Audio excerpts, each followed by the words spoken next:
Xanımlar, sizə bugün bu məhsulu sizin üçün reqlam etmək istəyirəm. Bilirsiniz ki, ən tez çirklənən yerimiz qaz sobasıdır. Bu isə antijer 60 saniyə içində, yəni bütün yağları əridir və tam olaraq təmizlənir. İndi baxaq, necə formada işləyir, necə formada işləyəcək. Görürəm, biraz öncə də püskürdüm, biraz qurudub. Biraz saxlaya bilərsiniz, 10 dəqiqə. Bu metallara da vura bilərsiniz, gözəl şəkildə.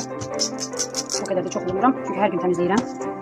Və xanımlar, görürsünüz ki, 60 saniyə artıq keçdi, ondan da çox uzun saxladım. Görürsünüz ki, heç əli dəymədim. Buraları da bilirsiniz ki, qaralır, həmişə ən sevmədiyim yerlərdir. Baxın, buraları qıdacı çox gözəl şəkildə belə edir, kendini israrla təmizlənir. O qədər güclü məhsuldur. Yəni ki, bunu reklam etməyə dəyər. Hər kəs istifadə etsin. Amma əlcək geyin, xanımlar, mən geyinə bilmədim tələsi üçün. Ona görə siz əlcək geyin, hər halda yəni allergiya verə bilər. Baxın, nə qədər çox gözəl xanımlar. Heç ümumiyyətlə heç bir şeydən istifadə etməyərək biraz köhnə qubqanı götürdüm. Baxın, heç əl dəymədən daha bir prosta elə belə yəni təmizləyirik. Yəni süpürdü xanımlar. Heç əl dəymeden daha təmizlənir.